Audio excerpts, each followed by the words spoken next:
Hello and a very warm welcome. You're watching India Today's coverage of Naidu Chandrababu Naidu, all set to take the oath of office the fourth time. Remember, he's been Chief Minister of United Andhra Pradesh twice. And then when Andhra Pradesh was split, he's been Chief Minister of the new state once. And this is his fourth innings. And joining me is my colleague Akshita Nandgopal, who comes from these parts, understands the politics. A massive tectonic shift, Akshita, this. YSRCP and Jagan Reddy being beaten in a way that only the Indian voter can explain. How somebody is taken all the way to the skies and brought down to Mother Earth. Very true. Namaskaram, Rahul. Namaskaram to all of our viewers. What we've seen in Andhra has been nothing short of a historic mandate. And you're seeing the result of that in just about an hour from now at 11:27 a.m., Rahul, because that's the auspicious time chosen. That's when Chandrababu Naidu will take oath as the Chief Minister of Andhra Pradesh. Having spent 20-plus days in Andhra, I've got some interesting views from the ground on really what people had to say, what perhaps explains Jagan's fall. So we'll discuss that as well, Rahul. All of that coming up in the next 1.5 hours as we try and understand what Naidu means for the people and the state of Andhra Pradesh. That's our top focus this morning.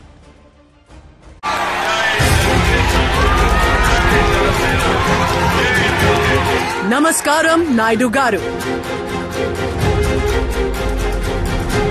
Naidu Raj back in Andhra. Big star-studded swagat. Andhra Pradesh's Pawan nahi Andhi. Telugu Desam's power play. 2024's Big South stunner.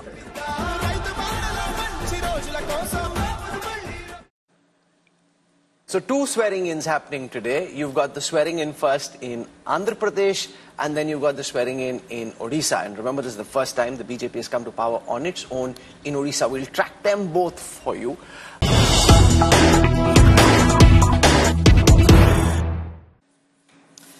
And as we count down to the swearing-in ceremony set to happen in just about an hour from now at 11:27 a.m., we're also picking up details of what Chandrababu Naidu will do right after the oath-taking. He's going to be visiting the revered Tirumala Tirupati temple to offer prayers. He'll be heading there along with his family members for a special darshan tomorrow morning. Naidu remembers taking oath today as the Chief Minister of Andhra Pradesh. His son Nara Lokesh will also be in the cabinet. That's been confirmed. On the left of your screens are the images from the oath-taking venue. You can see huge crowds. This is going to be a mega celebration for the TDP, the Janasena and the BJP in Andhra Pradesh, Rahul. Okay, let's go across to some of our reporters and try and understand what's happening on the ground. Abdul Bashir joins us. We have T.S. Sudhir with us this morning. Let me go across to T.S. Sudhir first. T.S. Sudhir, you know, this build-up leading up to Chandrababu Naidu swearing in at 11:27. You know, what's the significance? You've tracked Andhra Pradesh politics for several decades.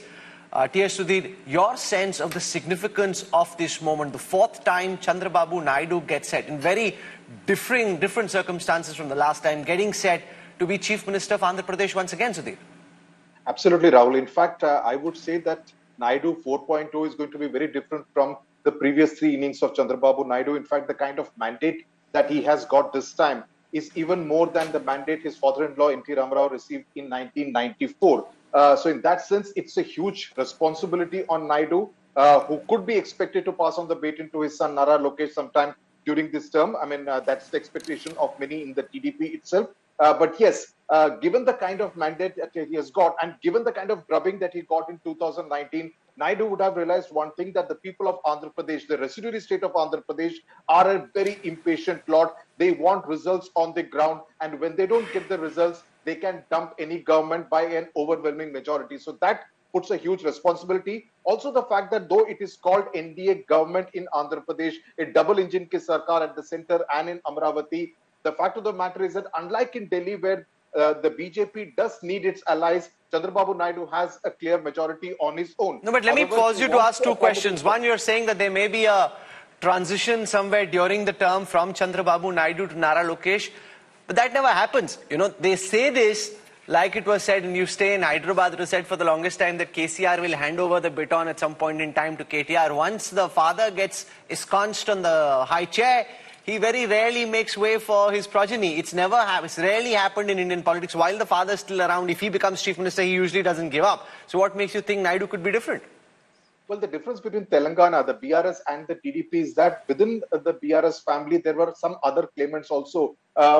Probably KCR could never make up his mind as to how to assuage Harish Rao, who is really one of the most very popular leaders within the BRS. Whereas in the TDP, the succession line in that sense is very clear. It is going to be Nara Lokesh, and the fact that he undertook this 3,000-kilometer plus Padyatra firmly established him as the number 2 within the Telugu Desam, because there are many seniors within the Telugu Desam who were not very happy with having to take instructions and directions from Nara Lokesh. Kesineni Nani, the former Vijayawada MP for one, who quit the TDP, joined the YSRCP and lost to his own brother in the Vijayawada Lok Sabha constituency. So the other claimant could have been junior NTR, because within the Telugu Desam, within the larger NTR family, there's always been talk that junior NTR could be a claimant to the TDP. But now with this kind of overwhelming mandate, that succession line is clear. I'm not sticking my neck out and say that Naidu will certainly pass on the baton, but should things pass on smoothly, this could really happen within the next 5 years. My sense is it won't be smooth. If Chandrababu Naidu decides at any point that, look, I want Nara Lokesh to take over, he's still very raw in the sense that in 2019 he lost from Mangalagiri Rahul. He's, of course, managed to avenge that this time around. But does he have the kind of experience to take over as a chief minister? He doesn't even have the kind of experience KTR has in that sense. So we'll have to see how his term as minister now goes. The other aspect of junior NTR that T.S. Sudhir brought up, he's been invited for the swearing in, but I really doubt he's going to turn up because, you know, the optics involved for a junior NTR to take a stand itself politically is going to be huge. He's always steered clear of this, knowing what his family name means in Andhra politics. So it'd be interesting to see really how that particularly plays out. Sudhir, if I can come back to you on another point also. And this is on Naidu, the responsibility on him to develop Amravati. There is going to be a lot of focus on how he really does that. He's done it to Hyderabad. So the people of Andhra hope they will create a Hyderabad in Amravati right now. For that, he's going to need support from the centre. Financial package is a must for Andhra. People are expecting it from Naidu.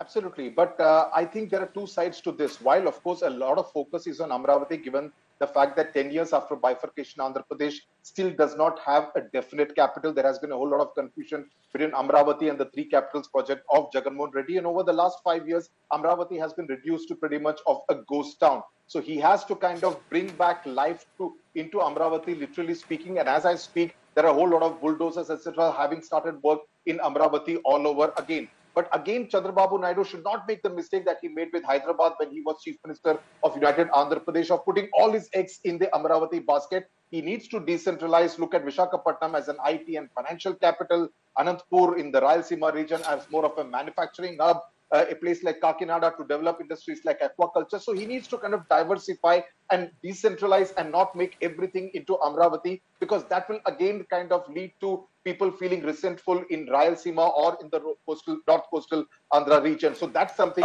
which Naidu, I'm sure, would have learned from his previous innings in office.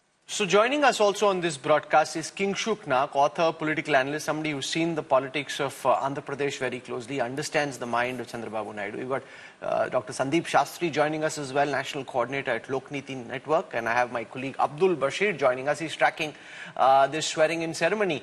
Give our viewers a sense, Bashir, about the preparations that are underway currently on the ground. This swearing-in ceremony happening at Kesrapalli IT Centre, very close to Vijayawada International Airport. So give our viewers a sense of who all are expected and how grand this celebration is going to be.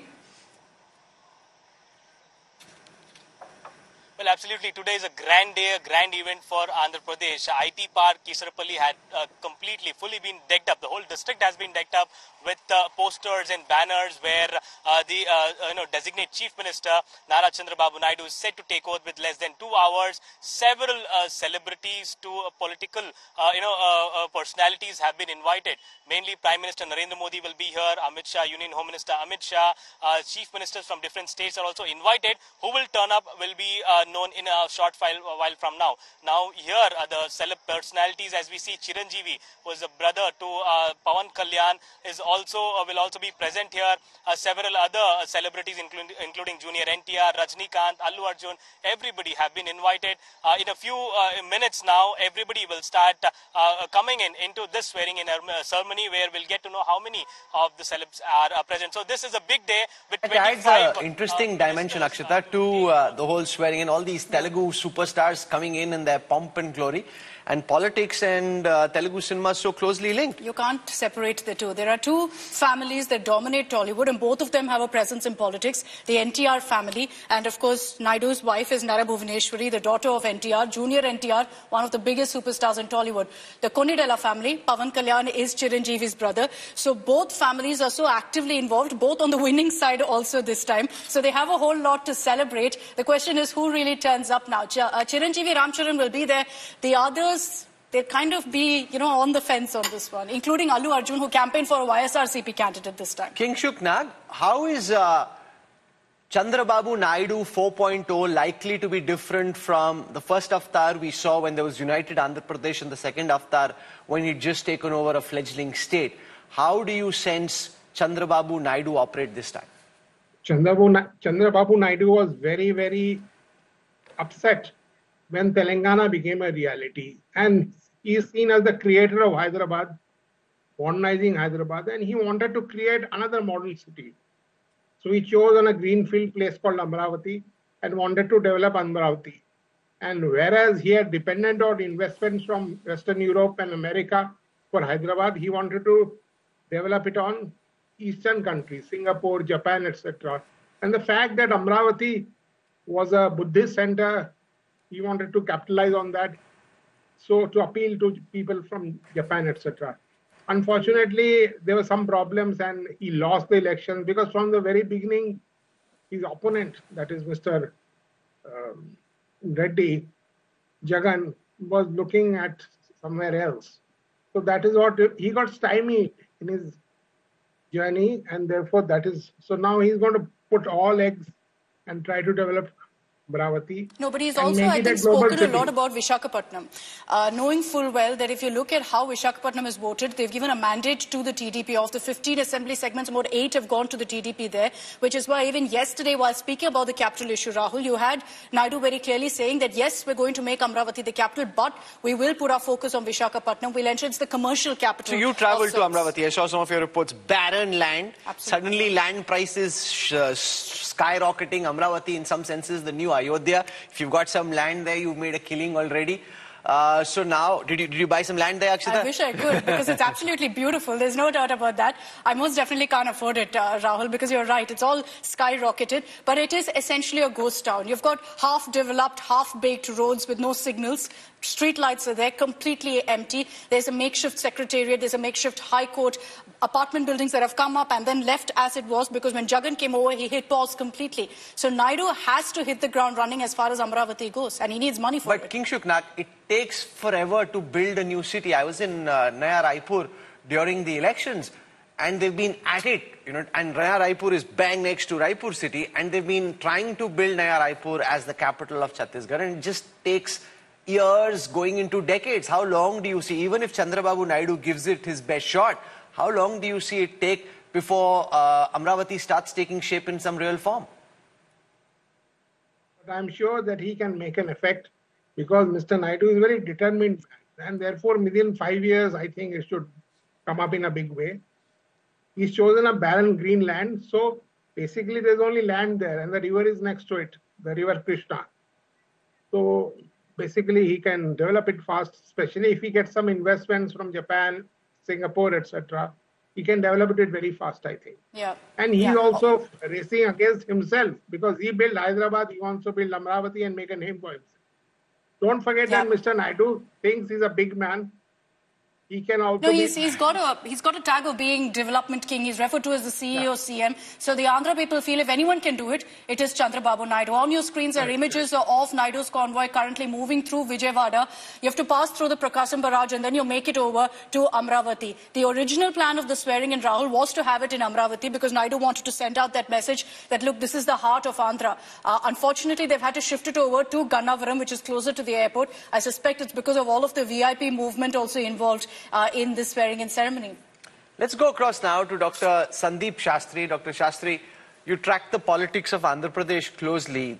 This kind of a verdict, this is not just a victory, it's a tsunami. You know, how much of it, according to you, is linked to just the various sins of omission and commission of Jagan Reddy? Because this is really an anti-Jagan Reddy mandate. And, you know, for what it's worth, he ran a successful welfare agenda, had lots of schemes which were impacting the people, but somehow people seem to have thought, enough is enough, we want this guy to go. How did Jagan Reddy get his script so wrong, and can he bounce back from here? You're on mute, Sandeep. Rahul, I think there are 2-3 important factors in play here.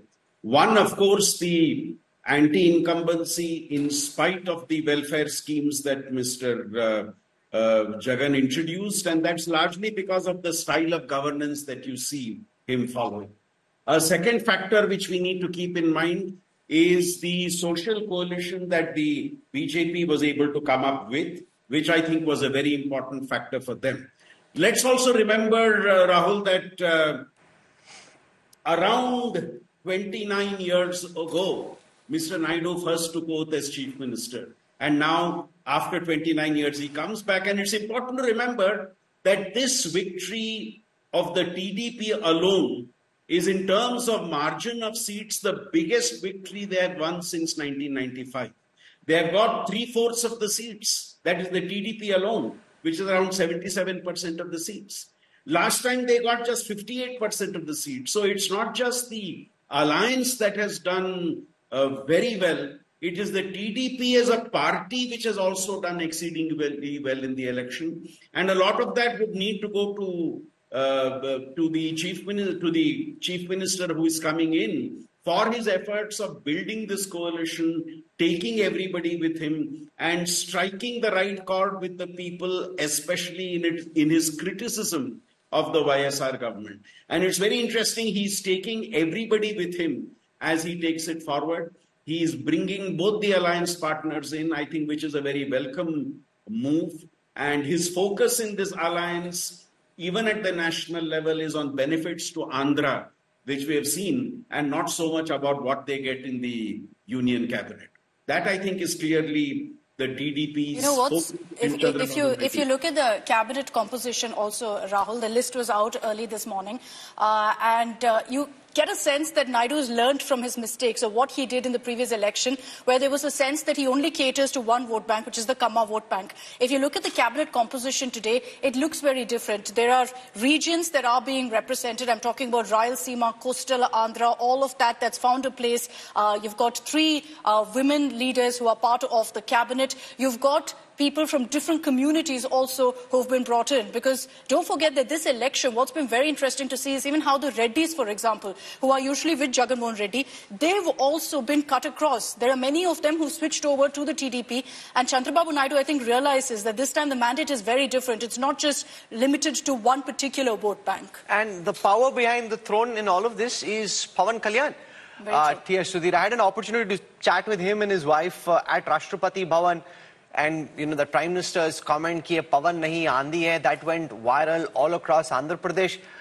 He's likely to be Deputy CM. What role do you see Pawan Kalyan play over the next 5 years? Will there be friction at some point in time? At this moment, they seem very comfortable in their skins and the position that they have. Will there be a Nara Lokesh versus Pawan Kalyan dynamic that plays itself out? And why is it that Pawan Kalyan is so much more successful or seemingly successful than Chiranjeevi? Well, I think Chiranjeevi, when he came in 2008, I mean, everyone expected him to do an NTR. That is, just like NTR came to power within a few months of forming the Telugu Desam in the early 80s, everyone expected Chiranjeevi to do so, but there was really no political vacuum existing at that point in time in the 2009 elections. And Chiranjeevi, much more of a mild-mannered person. Pawan Kalyan has shown that he's there and he could actually take on his critics. The last 10 years have not been very easy, especially the last 5 years of the YSRCP regime, where Pawan Kalyan was constantly derided as a package star, as someone who takes instructions from Chandrababu Naidu and repeats them in public, comes to Andhra Pradesh once in a while from Hyderabad, is more busy with his movie shootings. But now Pawan Kalyan, I think Pawan Kalyan's visit to meet Chandrababu Naidu inside Rajamundry Central Prison in September 2023, I see that as a turning point in the lead up to the elections of 2024, because that one consolidated the youth vote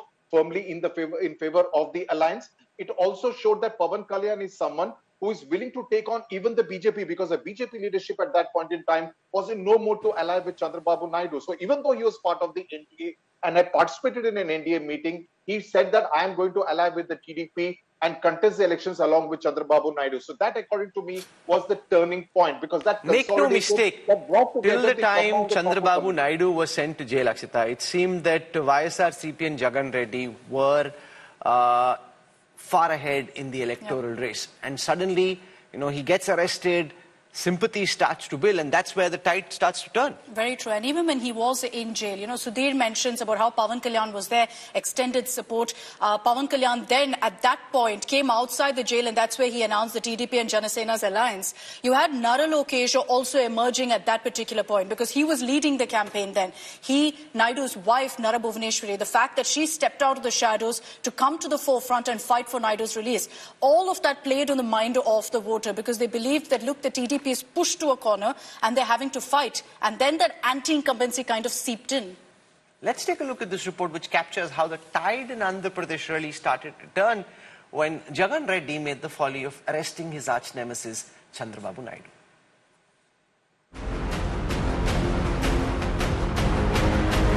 "53 days in jail. 53 days that perhaps changed his political fortunes. Chandrababu Naidu, at the age of 73, was sent behind bars in September 2023, with a series of cases slapped against him, including a skill development case. And many say it was the arrest that has proven to be a turning point for Naidu in the fight for Andhra Pradesh. On the 9th of September, in the wee hours of the day, Chandrababu Naidu was arrested. There were no details of why he was taken into custody. With Chandrababu Naidu behind bars, his family stepped into the political spotlight. His wife Bhuvaneshwari and son Nara Lokesh led the fight against Naidu's arrest. I'll never forget those 53 days. It was quite a terrible period, because I was in no state of mind, because I know how Chandrababu Naidu garu worked for the people. He never thought of corruption at all. And that's why I am very proud. As a family, we are able to stand in public where no one can question us about whether we did corruption or not. They know better. One of the most decisive moments was when Pawan Kalyan visited Naidu in jail and pledged his allegiance to the fight against YSRCP. ఈ రోజు నేను నిర్ణయం తీసుకున్నాను. జనసేన తెలుగు దేశం కలిసి వెళ్తాయి వచ్చే ఎన్నికల్లో. ఇది మా ఇద్దరి భవిష్యత్తుకు సంబంధించింది కాదు. మా ఇద్దరి భవిష్యత్తుకు సంబంధించి ఆంధ్రప్రదేశ్ భవిష్యత్తుకు సంబంధించింది. After 53 days in Rajamundry jail, Naidu finally walked out to an emotional reunion with his family. 45 సంవత్సరాల నా సుదీర్ఘ రాజకీయ చరిత్రలో నేను ఏ తప్పు చేయలేదు, ఏ తప్పు చేయనేను, ఎవరిని కూడా అలో చేయను. అది ఇంతవరకు నేను చేసినటువంటి నిబద్ధత. అందుకని మరొక్కసారి రాష్ట్రంలో ఉండే, ప్రపంచం మొత్తం ఉండే తెలుగు వారందరికీ నన్ను అభినందిస్తూ నాకు సహకారం అందించినటువంటి భారతీయులందరికీ. Chandrababu Naidu's supporters poured out in large numbers to protest his arrest, and even today many say this was the turning point in the election. మాకిది 5 years మేము పడిన కష్టం. చంద్రబాబుని అరెస్ట్ చేసిన పెద్ద తప్పు చేశాడు జగన్. ఆ తప్పుకి ఇదే ప్రజలు ఇచ్చిన లెసన్ అడిగి. Chandrababu Naidu has faced personal attacks. నా భార్య రాజకీయాలకు రాలేదు. ఒక్కొక్కసారి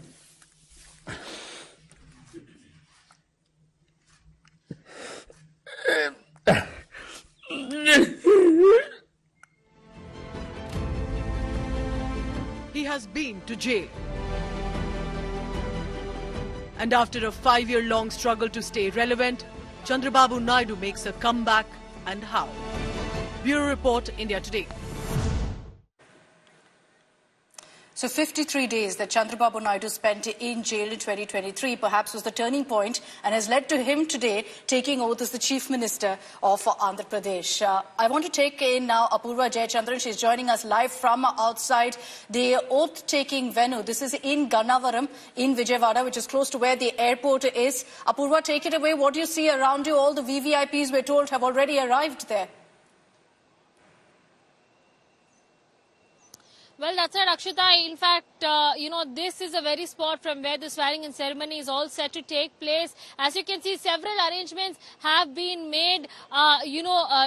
Several buses have been brought in to ensure that the VVIPs can arrive here smoothly as well. Checks are being made by police officials to ensure that there is utmost security that is maintained here. Remember, top leaders from the NDA, including Prime Minister Modi, Union Home Minister Amit Shah and JP Nadda, and senior leaders have also set to be arriving here. We're seeing it's a star-studded event as well. On one side, you have big leagues and the politicians coming in.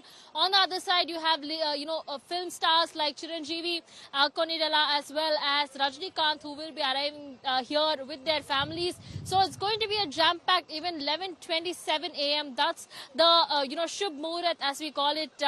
That's the time that has been given for the swearing-in ceremony for Nara Chandrababu Naidu and the slew of ministers there. 27 is when the swearing-in will kick in. Interestingly, Rahul, of all the invitees for this swearing-in ceremony, all BJP CMs, and amid that, one non-BJP Chief Minister, Revanth Reddy from Telangana, is also I met Revanth Reddy over the weekend, and it's interesting how they share a good dynamic. He was revealing, Sudhir, how he was in the TDP for a long time. He said, I didn't leave because of any animosity with Chandrababu Naidu. I left only because there was no future for my politics being in the TDP in Telangana. So the fact that the Chief Minister of Andhra Pradesh and Telangana share this very cozy bonhomie, and given that they're on different sides of the political spectrum, how do you see that dynamic play out? Well, it's very interesting because Telugu Desam, all through the years of the Telangana agitation, was labelled as a party that was not really in favor of bifurcation, mainly because Chandrababu Naidu was not really in favor of dividing Andhra Pradesh, and he sat on the fence and he kind of paid the price for it in terms of losing the entire ground in Telangana. Revanth Reddy, of course, was part of the Telugu Desam even after Telangana was formed. He was leading the Telangana legislature party for some time. And of course, that infamous episode of 2015 where Revanth Reddy was caught on camera allegedly trying to bribe an independent MLA in the Telangana Assembly. So that kind of was a turning point which kind of forced the Telugu Desam to kind of move out of Telangana completely. So yes, it's quite interesting that today Revanth Reddy and Chandrababu Naidu are the two chief ministers of the two states which were formed from United Andhra Pradesh. One would hope that whatever contentious issues still remain 10 years after bifurcation can actually now be resolved with these two leaders who in fact do share a very fine relationship between themselves. Well, easier said than done. Let's hope that it definitely helps. You saw very warm messages being exchanged between the two also soon after the mandate came in favor of Chandrababu Naidu. But for Naidu also, one of the big challenges is going to be the development of the Rayalaseema region, an area which is now voted in favor of the TDP because there was so much anger when I went there, Rahul, over how Jagan Mohan Reddy, and this is where YSR Kadapa is, a district that's been named after YSR. And yet, even in that district, the TDP has made inroads because Jagan Mohan Reddy has failed to ensure irrigation in these parts. Largely based, of course, and they focused on, dependent really on Telangana. So that's where the big question comes of how Naidu can again breach that particular issue to ensure that the lower part of Andhra also gets the necessary development. But this is where Sandeep Shastri, state finances become crucial. And for all the welfare schemes that Jagan ran, he has left the state's finances in a big mess, and that's really going to be a big challenge for Chandrababu Naidu and will also be one of the reasons for his dependence on the Centre for Financial Largesse. You are right, Rahul. I think the Andhra government would require a lot of support for all its welfare schemes. Generally, we have seen the governments in South India are a little more comfortable with their resources as compared to the states in the north. But even then, if Mr. Naidu is to take his ambitious programs forward, a lot of this would depend upon the support, the financial support that they get from the central government.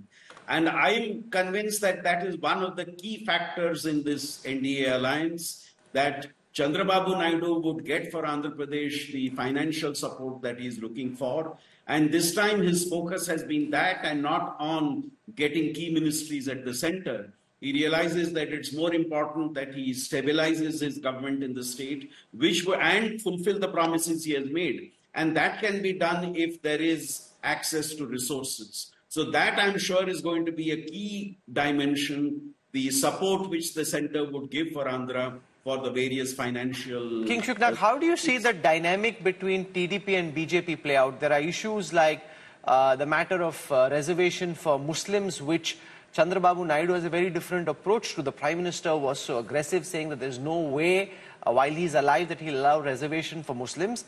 The fact is, it already exists in Andhra Pradesh, and Chandrababu Naidu intends to continue, and with this mandate, he can do pretty much what he wants. So how will that dynamic play out? Issues in which there are major differences between Naidu's approach and that of the BJP? Well, I think that they will go on their own path. They will both take their own path. Mr. Modi will not insist on whatever he said during the election campaign. And Mr. Naidu will do exactly what he is doing. And so they will behave in a fashion that there is no conflict between the two. So that's how it will go on. Interestingly, I think both will look the other way, because even for the BJP, Andhra Pradesh is a market that they're looking at, Rahul. If you look at how they've performed too, they've definitely upped their vote share also in Andhra. So they're going to be looking at doing a Telangana in Andhra, while of course being in this alliance, but also trying to kind of increase their footprint in Andhra Pradesh. So if that means also having to accommodate TDP on the issue of Muslim reservation, they will do it. If you look at about 20 seats where they are Muslim largely dominated, where they're a decisive vote bank, the TDP alliance managed to, in fact, sweep all of these seats. And in some of them, it was actually the BJP that did well. So because of that, there's a possibility that they'll believe that they've kind of benefited from being in alliance with the TDP, and the TDP saying, we'll stick to Muslim reservation. And Sudhir, so much is said about trying to build another Cyberabad kind of IT startup ecosystem in Vijayawada or around Andhra Pradesh. But the fact is that because of the huge coastline that Andhra Pradesh has, it's the development of ports, it's the possibility of imports and exports in Andhra Pradesh becoming a hub. Those are real opportunities. You know, it's not about trying to replicate the Hyderabad formula. Hyderabad is a landlocked city. There is so much coastline that Andhra Pradesh has, which is really where Chandrababu Naidu's biggest opportunity lies, and it will really reflect whether he can think out of the box, because if he just tries to replicate what worked for him the last time, it may not necessarily work so much, because creating a whole startup ecosystem in Vijayawada is much, and make that comparable to Hyderabad, is much tougher than building on the natural assets that Andhra Pradesh has. Absolutely. I certainly believe that Chandrababu Naidu 4.0 cannot have the same script which he had in the first three innings. Chandrababu Naidu returns will need a different script. It will need a different screenplay. See, basically, Naidu is backing on the fact that the people who work in the software industry, be it Bengaluru, be it Hyderabad, be it Chennai, are largely, many of them are of Telugu origin. So why not create an ecosystem for them in the land where they belong to? So why can't they work in and around Tirupati? You have a city around Sri City, which is in and around the Chittoor district, which from where people often go to either to Chennai to work or work around in that area, or Vijayawada or Visakhapatnam, which is largely going to be the IT capital, the industries capital of Andhra Pradesh. We did see in the last 1 year of the Jagan Mohan Reddy regime, there were many projects which were commissioned along the north coastal Andhra Pradesh, along the coast. So those kind of projects is what Chandrababu Naidu will also focus on, building the infrastructure along the entire coastline, because we have seen even in his earlier innings, Naidu would always try to hard sell the fact that Andhra has such a long coast, and that is something which should be the USP as far as Andhra is concerned. Okay, my colleague Rajdeep Sardesai spoke to Chandrababu Naidu during the campaign. He hasn't spoken much, at least at length, after his victory. So let's show you some excerpts of what Chandrababu Naidu said about his vision for Andhra Pradesh once he got elected. You and Jagan Mohan Reddy are in war with each other. Now, if you come to power, will you put Jagan Mohan Reddy in jail? Will you suddenly say nothing to do with Vizag, nothing to do with Kurnool, it will be only Amravati? I'm just... is this very personal between you and Jagan Mohan Reddy? Will you put him in jail if you come to power? He has committed so many sins, he will face the music, that is a different issue. Corruption is at the peak. Everything is in corruption. All those things we will handle separately. But my consideration is rebuild the state, reconstruction of the state. That is very, very important for me. But I still will ask you, will you be vindictive? Assume you come to power. Will you open all these corruption cases that you claim in your campaign against Jagan Mohan Reddy? He on the campaign says Chandrababu Naidu is 420. He's the one who has cheated all of you, cheated farmers. What I am saying, anybody can say anything. Truth is ultimate. There is no truth. Nothing will happen. But temporarily you will have a satisfaction that I have done all these things. Okay, you are asking me, how many people were jailed during 5 years? Is it right? From your party? Not only my party, even opposition parties.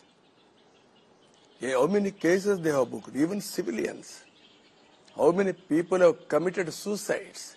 So if you come to power, you will bring welfareism along with this? I have given Super 6 now.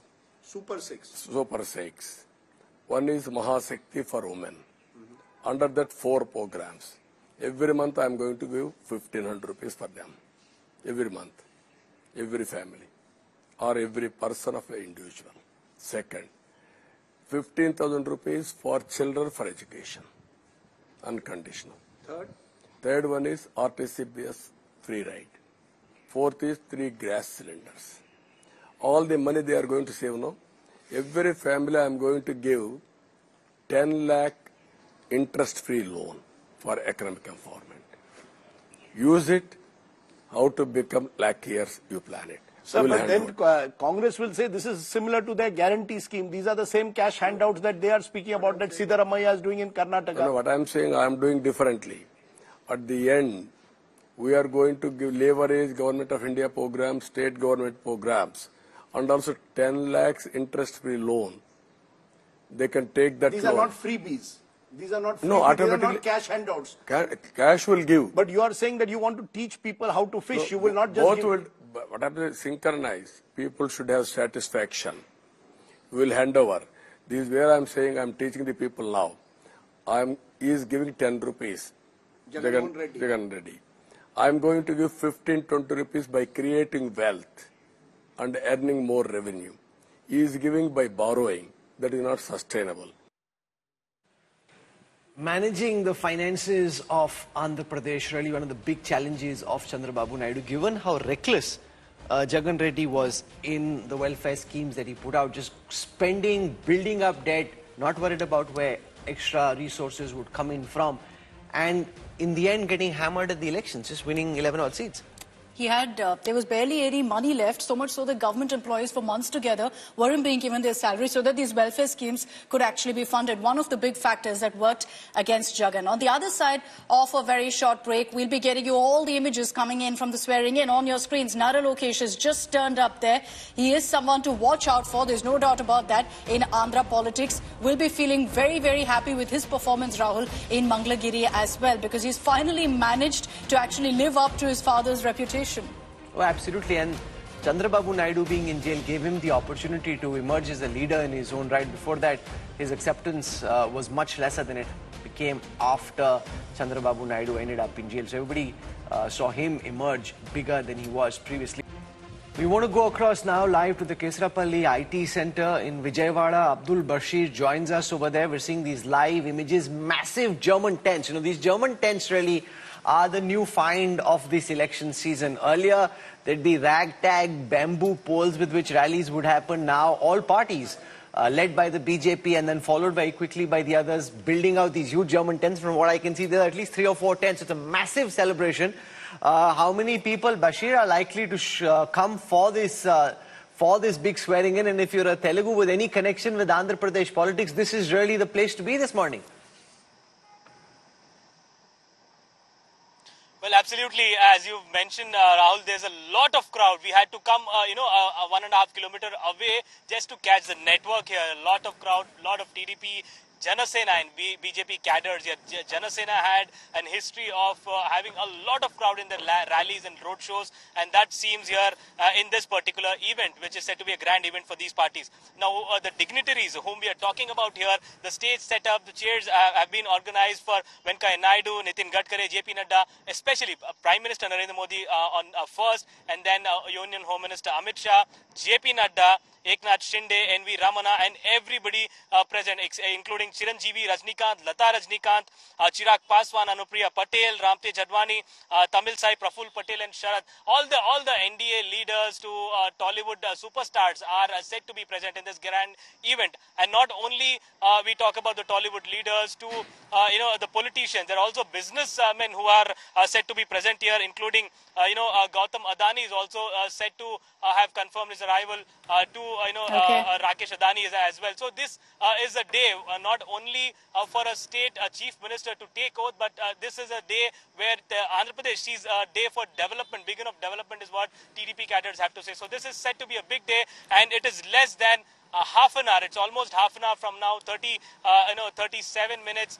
27 at 11:27 is when the swearing in will kick off, and of course Chandrababu Naidu will be sworn in first. Those images on your screens, live pictures from the swearing in ceremony, a sea of yellow essentially, which is the TDP colour. And as Abdul also tells us, this is going to be a show by the NDA, not just the BJP. You've got the NDA allies all coming together in Vijayawada today. Nara Lokesh, as you see there on your screens, has also arrived along with his wife Brahmani. She's also there. His son, who is the apple of Chandrababu Naidu's eye, is also turned up there for the oath-taking ceremony. Just to talk about Nara Lokesh for a bit, Rahul, when I was at one of his campaigns in Mangalagiri, he likes to do things very differently, which sometimes doesn't obviously, connect with the voter. But what I noticed this time was in his rallies, he has a pen and paper with him. He speaks to the people, notes down every issue that they raised in his constituency. There was no stage, no dais, no roadshow, none of that. He was on the ground standing. Around him people were standing. But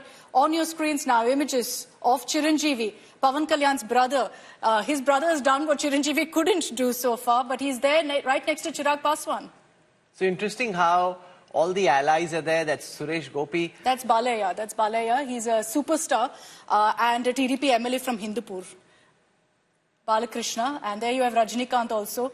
So all the big superstars on one stage. It's interesting how Rajnikant, when he comes in, suddenly becomes the cynosure of all eyes. Everybody's just chasing and trying to be with him. It happened at Rashtrapati Bhavan as well. And how, as we were discussing earlier, it's a melting pot of all the big stars of Southern cinema. That's Mohan Naidu, if I'm not wrong. No, that's Mohan Naidu, the new civil aviation minister. He walked up when we were at Rashtrapati Bhavan, said, I'm the youngest member of this new cabinet. I'll have a very important role to play in the next 5 years. Please take my number. So, he's very, very charged up, excited and raring to go. And these people have been out of power for the last 5 years, and therefore they're also itching to get back in, get into the groove and get the show going. Very true. You see that in TDP's choice of who they've pushed really into the union cabinet.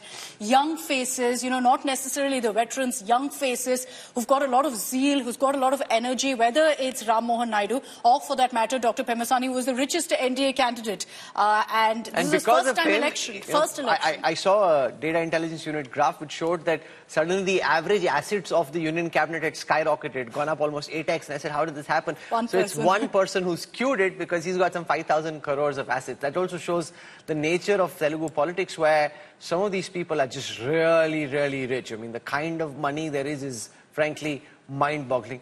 We've got T.S. Sudhir with us. We're looking at these images of Rajnikant. We're seeing Chiranjeevi there on the stage, all the big stars of Southern cinema. And this nexus, this interlinkage between politics in the South and cinema, why they just seem to be so successful when they move from celluloid into the people's arena. Well, I mean, it all started with NTR as far as Telugu politics is concerned, because he was influenced by how MGR was embraced by the people of Tamil Nadu and later on Jayalalitha. So he wanted to do the same. And he was also a larger-than-life figure, having played many godly roles as far as his movies are concerned. So yes, that has started. But yes, the marriage between Telugu Desam and Telugu cinema has been pretty close always. You had, in fact, someone like S.S. Rajamouli advising Chandrababu Naidu on how to design Amravati. So that close the association is. But of course, you also have Balakrishna, who you mistook for Suresh Gopi. I don't blame you because of the nature of the salt and pepper beard. Balakrishna is Chandrababu Naidu's brother-in-law, NTR's son, and Balakrishna's daughter is Nara Lokesh's wife. So it's all interlinked. You have Chiranjeevi out there, of course, Pawan Kalyan, and many other film stars who are also expected to make an appearance there. So this has been a pretty successful partnership, as it were. And even, I mean, we have seen it in earlier innings of Chandrababu Naidu. Many film directors, musicians, etc., always play a role in either composing music for Telugu Desam songs or for any other government programs. So that has been the nature of the Telugu Desam brand of politics.